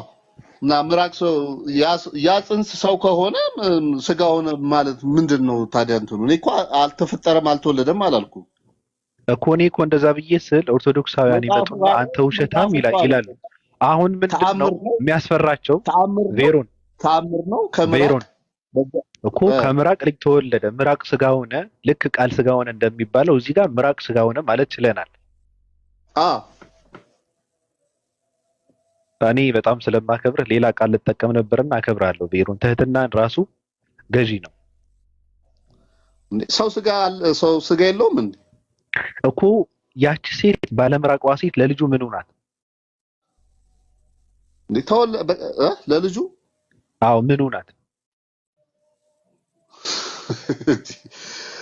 እዚህ ጋር እኛ አይመለከተንም። በቃ ለዛች ልጅ ይመለከተናል። ተው ቤሮን ለልጁ ምኑ ናት? ባለምራቋ ሴት ለልጁ ምኑ ናት? ተው በሞቴ መልስ። ለልጁ ምኑ ናት? ምክንያት ናት። አባቱ ናት። ምክንያት ናት። ለመፈጠሩ ምክንያት ናት። አባቱ ናት ወይ? እሱን አንተ እንደፈለክ በለው። እኔ ምክንያት ናት ነው የምለው እኮ። አባትህም እኮ ምክንያት ነው ለአንተ። ወደዚህ ምድር ለመምጣቱ ምክንያት ናት እኮ። አባትህም እኮ ለአንተ ምክንያት ነው አይደል? አባቴማ በተፈጥሯዊ መንገድ የወለደኝ አባቴ ነው። ይሄ ደግሞ ህግ ጥሳ የወለደችውን ልጅ ምንድነው? ህግ ጥሳ አይደለም እኮ። ምንድነው የምትለው? ምኑ ናት እኮ? ምኑ ናት? ምክንያት ናት። ባለምራቋ ሴትዮ ምኑ ናት? እንዴትስ በአፍ ወደ ጨጓራ እንጂ ወደ ማህፀን እንዴት ይገባል ምራቅ? ወንድሜ ተአምር እኮ ነው። እንዴት ይገባል? መልስ። ተአምር ነው። ተአምር እኮ በአፍ እንዴት ይገባል? ምክንያት እኮ ነው መሳሳም ያስፈለገው ወንድሜ። መሳሳምና ምራቅን ያስፈለገው ማህፀን እንዲደርስ ነው። ማህፀን ስለሚደርስ ነው ወንድሜ። ተአምር አምላካቸው ማህፀኑ ጋር ስለሚደርስ ነው ምራቅ ያስፈለገው። ይሄ መልስ። እሺ አንተ ለምን አስፈለገ? እምነትህ ምንድነው አንተ? እኔ 665 ነኝ። አንድ ቀን የቀረ 666 ለመሆን ከፈለክ አንተ መጥተህ መሙላት ትችላለህ። አንተ መጥተህ መሙላት ትችላለህ ከፈለክ። እንትናል 666 ሆነ ነው እንዴ አንተ? ጭራሽ በተአምርማ የሚያቃጥልህ ሰው ስለሆንክ ነው። ተአምር እኮ በቃ እናንተን ያንገበግባችኋል። እኔ 666 ነኝ አላልኩም። በምራቅ እንዴት ልጅ ይወለዳል? በአፍ እንዴት ወደ ማህፀን ምራቅ ይደርሳል እያልኩ ነው። ባለምራቋ ሴትዮ ልጁ ምኑ ናት እያልኩ ነው። ይሄ ጥያቄ ነው መልስልኝ። አንድ ላምጣልህ፣ አንድ ታሪክ ከመጽሐፍ ቅዱስ። አልፈልግም። ይሄን መልስልኝ መጀመሪያ። መልስልኝ። መጽሐፍ ቅዱስ እጅህ ላይ አለ? እሺ መጽሐፍ ቅዱስ እጅህ ላይ አለ? አመጣለሁ። አሁን ቅርብ ነኝ እኮ። መጽሐፍ ቅዱስ እጅህ ላይ ካለ አንድ ነገር ልንገርህና ከፈት። አንብበህ ታውቃለህ? ቆይ አንብበህ ታውቃለህ? መጽሐፍ ቅዱስ እኮ ልንገርህና ከፍተን እናንብብ። እኔን ደግሞ እኮ አስጨርሰኝ። ይኸውልህ እኔን አሁን ምን ለማለት እንደፈለኩኝ አስጨርሰኝ። አሁን ምንድነው ተአምር ምናምን ሳይሆን አንድ ነገር ከዚህ ጋር የሚመሳሰል ነገር በመጽሐፍ ቅዱስ ደግሞ ይኸውልህ መጀመሪያ እኔ አሁን አንተ እምነትህ ምንድን ነው? ነገርኩህ እኮ። እምነት ካለህ ንገረኝ። ነገርኩህ እኮ። ከሌለ እምነት ከሌለው ሰው ጋር አላወራም። ነገርኩህ። አይ ግድ የለህም እሱ 665 የሚባል የለማ አለ። ና ክፈት። ሮሜ 1:25 ላይ ክፈተው አንዴ ዝም ብለህ። ግድ የለህም። መጣው። እሺ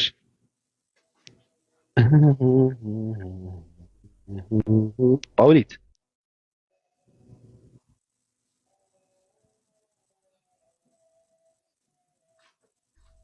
ጳውሊት አለሽ? እንዴት ናችሁ? ደህና አደራችሁ? ሰላም ነው።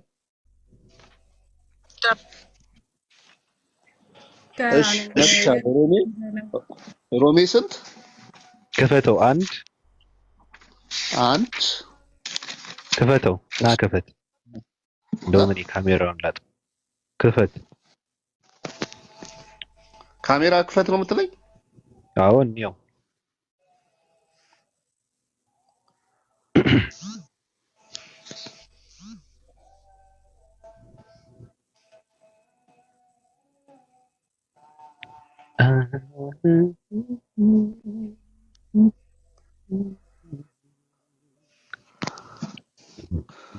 ሮሜ 1:25 ምንድን ነው ይሄ? አይታይም አይታይም። ደቀቅ ያለ ነው። ምን ላድርገው? አይታይማ። ችግሩ እያየን እንድናነበው ነው የፈለግነው። ሌላ የለም። ሌላ የለም። አቀረው ሌላ ነው። ከዚህ የባሰ ነው። ይደንቃል። ከዚህ በኋላ አሁን አይታይም። ከ20 ጀምረህ አንብብ። እኔ ላንበው? እሺ እሺ 20 የማይታየው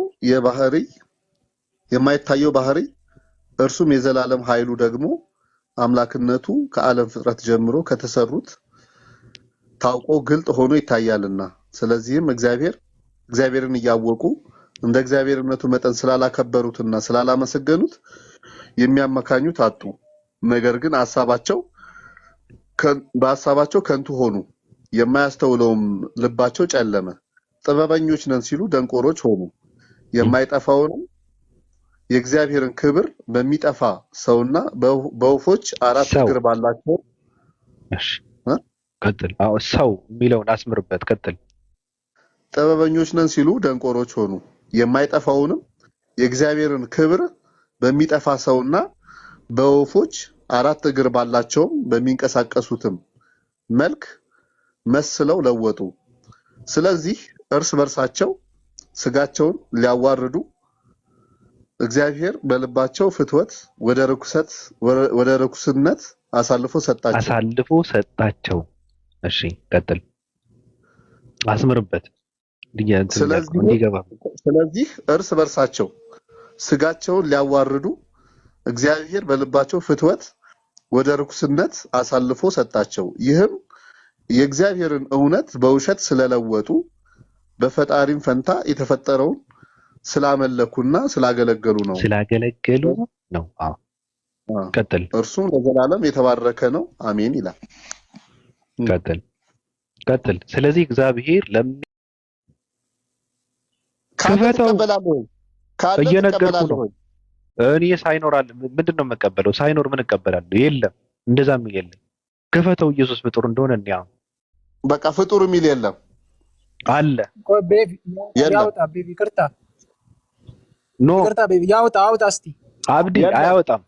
ፍጡር እንደሆነ እንየው መጀመሪያ። ፍጡር እንደሆነ ቃል ስላለ ጥቅስ ስላለ እሱን እንየው መጀመሪያ። ኢየሱስ ምንም ችግር የለውም። እኛ በመጽሐፋችን እንኳን እናፍርም። ግን አንተ ፈጣሪ መሆኑን ፈጣሪ የሚለው ቦታ የለም እኮ። እሺ አውጣ፣ ችግር የለውም። አውጣ እናንብበውና ከዛ ፈጣሪ አለመሆኑን ደግሞ እንቀጥልበታለን። አብዲ እሺ ክፈተው። ካልተቀበልክ ያንተ ኑፋቄ ክፈተው፣ ችግር የለውም። ክፈተው። ስትዘረዝር አልሰማም። ክፈት። ወይ ፍጡር እንደሆነ እናሳይ፣ ወይ ፈጣሪ እንደሆነ አሳይ። ክፈት። ሁለቱን አንድ መርጠህ ክፈት። አሳይሃለሁ። ትቀበላለህ ወይ? አሳየኝ። ክፈተው። የኔ መጽሐፍ ነው የእንትን ያልኩህ አይደለ? አንብብ የምትለኝ። ክፈተው እኮ መጽሐፍ ነው። ክፈተው። አሳይ። ትቀበላለህ ወይ? ክፈት። ፈጣሪ እንደሆነ አልክ። ክፈተው። ወይ ፈጣሪ እንደሆነ አሳየን፣ ትቀበላለህ ወይ? ወይ ፈጣሪ እንደሆነ አሳየን፣ ወይ ፍጡር እንደሆነ እናሳየህ። ክፈተው። ሁለቱን አንዱን መርጠህ ክፈት። እኔ ፈጣሪ እንደሆነ አሳይሃለሁ። አንተ ትቀበላለህ ወይ? ክፈት። ካልተቀበልክ እኔ ለምን እለፋለሁ? ልክ እንደ ቅድሙ ሰውዬ ማለት ነው። መልአኩ መጥቶ ካላስፈራራ አትቀበልም ማለት ነው። ክፈተው የለም ወንድ ከወንክ አንተ ኢየሱስ ክርስቶስ ፈጣሪ ነው የሚለውን አውጣ። አወጣልሃለሁ ትቀበላለህ። አውጣ። ምን ይሰራልሃል? ምን ይሰራልሃል? ይሄን ካልተቀበልክ ለምን እኔ መጽሐፉ መጮቻ ላሳየሽ ፍጡር እንደሆነ ላሳየህ።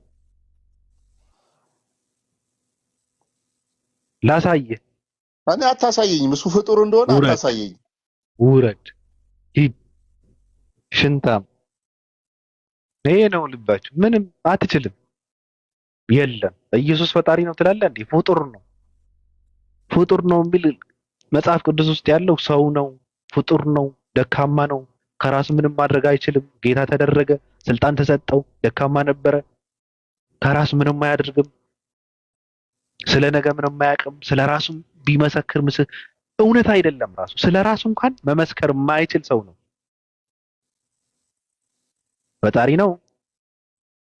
ማን ላይ ነው እንደዚህ አይነት ዥዋዥዌ የምትጫወቱት?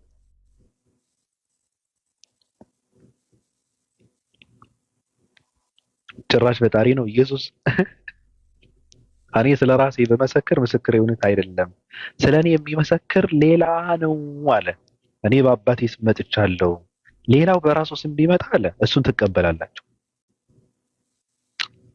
አያችሁ ምን ማለት ነው? በራሱ ስም የሚመጣ ሐሰተኛ ነብይ ማለት ነው።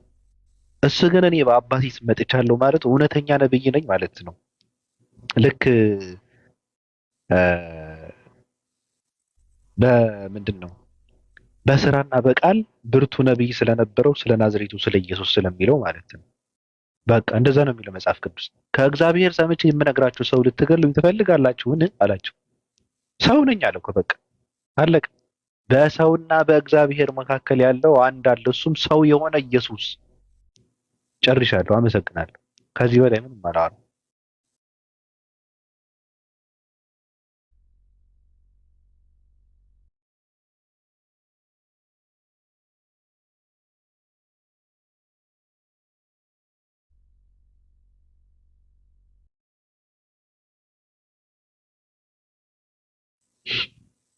ሌላ እንዴት ነህ?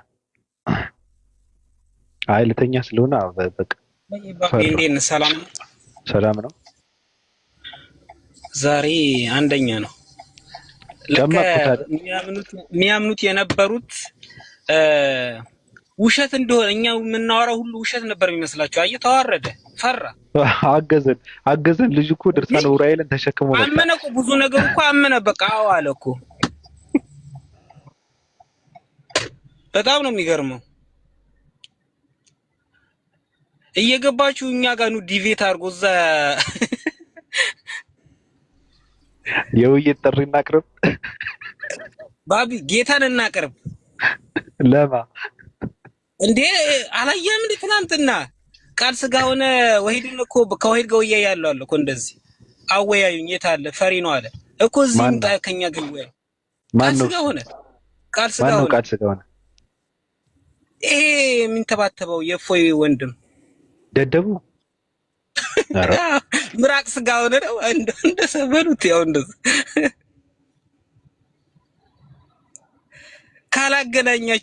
ካላገናኛችኝ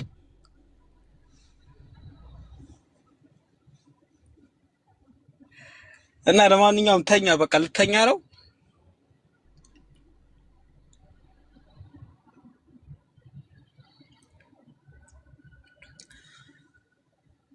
እስኪ ኮፒ ሊንክ አድርጉት፣ በደምብ ታፕ አድርጉት። ቃል ሆነ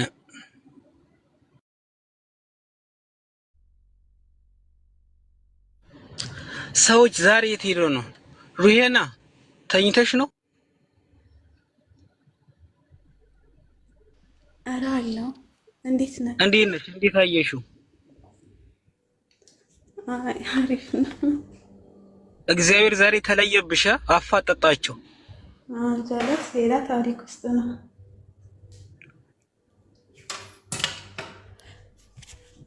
እንዴት ነህ አንተ? ፈጣሪ ይመስገን።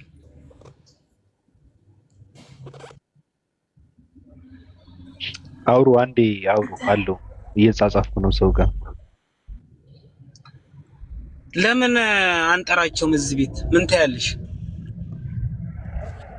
ጥሩ ሀሳብ ነው። አይመጡም እንጂ ችግሩ ይምጡ። እውነት ዲቤት ያርጉ እንደዚህ ከአባቢ ጋር አ እሺ፣ ቪዲዮ እንሰራለን። ሸራ እኮ አንቺ ክፈት አልከፍትም። ያባ አይ ኮንፊደንሱ ማታ ያቺ ጆኒ ነው የቅድም ልጅ ሄደ ነበር ስሰማው ነበር። በጣም ባለጌ ነው ግን የሌለ ወይ ግን ሮሄን ያቺ ሙስሊም ናት ክርስቲያን ናት? አይ ሙስሊም ክርስቲያንም አይደለችም እንደምትናገረው ከሆነ ይሄ ማንም ደረመናም እየተነሳ ዝም ብሎ እንትናና እንትናን ያወያያቸዋለሁ ምናምን ይሄ ደረጃቸውን ከፍ ለማድረግ ተቀባይነት የለውም። ስማ ሌላ ቲክታክ ላይ ወይድን የሚመጥን ሰው የለም። እሱ ጋር በድፍረት ሊያወራ የሚችል ሰው የለም። ያውቃሉ እሱ እነሱ ጋር እንደማያወራ ስለሚያውቁ ነው። እነሱ ወንድ ከሆነ ይቅጠመን የሚሉት አውቀው ነው። እሱ ጋር እሱ ቢሸናባቸው ተመስገን አምላኬ በአይነ ስላየኝ አመሰግናለሁ ይላሉ። ቢሸናባቸው እኮ ነው ተውና ቢያወራቸው እነ ቃል ስጋውን ነው እፎይ ምናምን የምትላቸው ቆሞ ቢሸናባቸው ደስ ይላቸዋል። ደስታቸው ነው። አመሰግናለሁ ጌታ ይላል። እሱን የሚመጥን ሰው የለም። እሱ ከባድ ሰው ነው። እውቀት አለው። እውቀት ካለው ሰው ጋር ብቻ ነው የሚያወራው። እዚህ ጋር እየመጡ ደረጃቸውን ከፍ ለማድረግ ምንም ማንም እንቁራሪት አይነት ሰው እዚህ ጋር ይመጣል። ምንድነው ናፈቀን እኮ ሙስሊሞች ጋር ማውራት። ሙስሊሞቹን ተውና እኔ አንድ ጥያቄ ጠይቃቸዋለሁ ነው በቃ አንድ ጥያቄ። እኔ አንድ ጥያቄ ነው ተውይ ንጽጽር ሰዓት እየተሰጠ ምናምን ደግሞ እነሱ ጋር አንድ ጥያቄ ነው። እኔ አንድ ጥያቄ አለኝ። ልብ ካላቸው መጥተው ይመልሱ። አይመልሱም፣ አይችሉም። ሁሉም ሰው እየተነሳ ፊት የሚለው ወይ ለምንድን ነው እኛ ጋር የሚያወራው ይላል። ምን ብሎ ነው የሚያወራው? ልጆቹን ያሳድግበት። እናንተ ምን ብሎ ነው እናንተን የሚያሳድገው? ከኩበት ለቀማ ወጥተው በኦንላይን ሃይማኖት እንትን ያደረጉ ሰዎች እና በቲክታክ መጥተው ንጽጽር ለነሱ ሚስጥር የሆነ ሰዎች ይመጡና እንትና ጋር እኮ ነው ማውራት የምፈልገው ለምንድን ነው የማያወራን ፈርቶ ምናምን ይላል። አያወራችሁም። ስትቃጠል ትኖራታለህ እንጂ እሱ ጋር አታወራም ነው። እሱ ቢሸናብህ ትፍ ቢልባችሁ እናንተ ደስታችሁ ነው። ቢትፍ ቢልባችሁ እኮ ነው ተመስገን አምላኬ አመሰግንሃለሁ ትላላችሁ። አረገዝን እንዲሉ ትፈልጋለህ እንዴ? ደግሞ ምራቅተ በወሷ ተው እንጂ ቀልድ ነው ይሄ። ማንም ውዳቂ እየተነሳ እኛ ጋር ለምን አያወራ ምናምን አውቀው ነው። እንትን እንደማይቆጥራቸው ስለሚያውቀው ነው። ምንም ውዳቂ ናቸው እኮ እንደዚህ እርጥብበት ናቸው እኮ ምንም እውቀት የላቸውም። ገብቷል። ባለፈው ያደረገው የውይይት ጥሪ ተመችቶኝ ነበረ። መቼ እንደሚያደርጉት አላውቅም። ሰውየው ረጋ ያለ ሰው ነው። የተማረ ሰው ነው። በትህትና የሚያወራ ሰው ነው። ገብቷል። በአፉ የሚጸዳዳ ሰው አይደለም። ረጋ ያለ ሰው ነው። እሱ ጋር ቢያወሩ በቃ መልካም ነገር ነው እንጂ እነዚህ ማን ነው የምትለው? አገር ቤት ይሄ እኮ አገር ቤት እኮ የሙስሊሞቹ ጾም እንትን ጋር ሾርባ ሲጠጣ የነበረው እኮ ነው። ተደብቆ ገብቶ ሙስሊም ነኝ ብሎ ማለት ነው። እንደዚህ እኮ ነው። ውሸታም ነው እሱ። ተደብቆ ገብቶ ማለት ነው። ጀለብያውን ላይ ለብስ ነበር አለ አንዱ ሰው። ለምን ሲባል ሾርባዋን እንዲጠጣ ገብቷል። ጨልጦ ይወጣ ነበረ።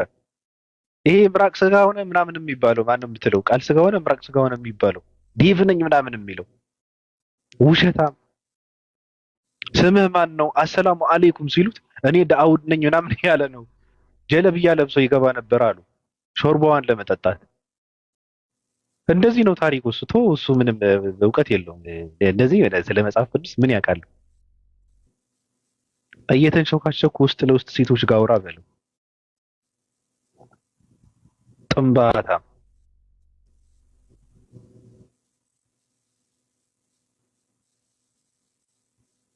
በኔ ሽንት ተጠምቀው ነው የሚጸድቁት እነሱ። ያው ወደ ሲኦል መወርወራቸውን አይቀርም። ቆሻሻ ናቸው እንደዚህ ግማታሞች። ደግሞ ያወራሉ። አመሰግናለሁ ቅዱሳን ስለመጣችሁ።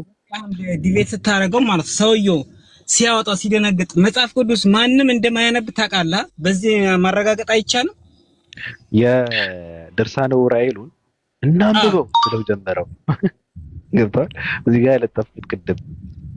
ከዛ አውቄ ደግሞ ከንፈር ለከንፈር የሚሳሳሙትን እናስቀደምኩለት ልጁ። ከዛ ደንገጥ አለ ምናምን።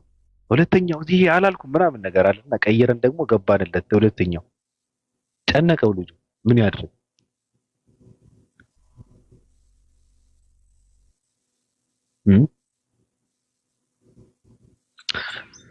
ልጁ እንትን በጣም ደስ ይላል። ሌላ ቀን ብታስገባው አሪፍ ነው።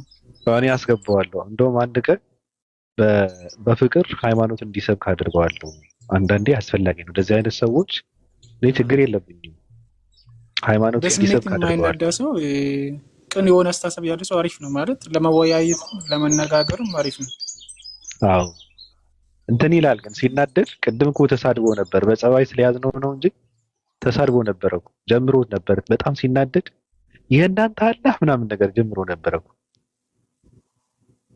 ቀስ አድርገን ይሁን ቀዝቃዛ እየደፋንበት ነው እንትን እየገፋን እዚህ ጋር ያመጣን። አይ ቢያንስ እንኳን ያነባል ሳይፈራ ምናምን ማንበቡ አሪፍ ነው። አዎ ያዳምጣል፣ ያነባል። አዎ እኔ ብተኛ እናንተ ባላችሁበት የ665 አምላክ ፍቅርን በረከትም እናንተ ላይ እየተርከፈከፈ ባላችሁበት በፍቅር በደስታ ጥሩ ጊዜ ብታሳልፉ የምን ይመስላችኋል? ተባረካችሁ፣ ተቀድሳችሁ። እኔ ደግሞ መልካም እንቅልፌን ብተኛ። ይቅርታ አድርግልኝና እንትን 665 ምንድን ነው ግን? ቁጥር ነው ማለት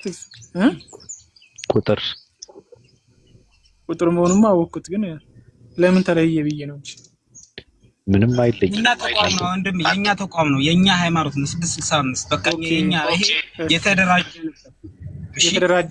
እሺ ገባን። እኛ ግራ የተጋቡት የተወለጋገቱት የሚያርፉበት የ660 አንተ ደክመዋል። ከተወለጋገት ቁጭ በለው ተፈርመዋል። ገባኝ። በቃ የድርጅቱ ስም ነው ማለት ነው ባጭሩ። የጨነቀው የሚያርፍበት ማለት ነው። አያዬ ተመችቶኛለሽ። ጥሩ ላውራ እያለች ነው። አውሪ ባቢ። ሰላም አደራችሁ፣ እንዴት ናችሁ? ሰላም አለይኩም ብያለሁ ለሙስሊሞች። ኦክቲፊላ ነኝ። ስሜን አንስቶብኛል። እኔ እንጃ ለምን እንደሆነ ባላቅም ከቻላችሁ ኦክቲ እንዴት ነሽ? ቅጣት ነው። ሰዎች ተይ ብለው ቢሉ ሪከርድ ስታደርጊ ለምንድን ነው ድምፅሽን የምታስገቢ ብለው ሲሉሽ ናቴ ነው እያልሽ ግፍ ነው። ከምር ትናንትና ፕሮፋይሌንም ሁሉም ነገር ነበር ያነሳብኝ። እንደው ፎሎሬን አላነሳብኝም እንጂ ሁሉም ነገር ነበር ያነሳብኝ። እንትኑን ቀይሬው ነው ይሄን ፕሮፋይሉን አምጥቼው ነው። ሌላውን ግን አንዳንዴ እኮ ያጠፋል። እንደ አሁን ስምን እንኳን አላውቅም፣ ፎሎወሮችሽን ግን ሊያጠፋቸው ይችላል። ዜሮ ያደርገዋል አንዳንዴና ምንድነው ምናምን ላለው ነው። አረ ፎሎሬን የማይነካብኝ ጊዜ በቃ ጨርቄን ጥዬ ነው የማብደው። ስለዚህ ኮፒ ሊንክ አድርጉልኝ እባካችሁ። አይ ኢትዮጵያዊ እኮ ነው እየተከተለሽ ያለው። 6 ሚሊዮን ቢኖረኝ እኔ ምንም አይሞቅኝም። ምንም ተው በእውነት ሌላ ዜጋ ከሆነ ብቻ ነው ደስተኛ የምሆነው። ምን ያደርግልኛል ሌላ ዜጋ? የኢትዮጵያ ውስጥ ምን ይሰራል? አይ እነሱ ቢያንስ እንኳን ይማራሉ። እኔ ጋር እኮ ብዙ ነገር ነው ያለው። በቃ ገብተው ነው እንደ ላይብረሪ የሚማሩት። እሱስ ልክ ነሽ፣ ግን ሀሜት ነው የሚጠብቀው እኮ ኢትዮጵያዊ። ማንና ማን ተጣሉ እያለ ነው የሚጠብቀው።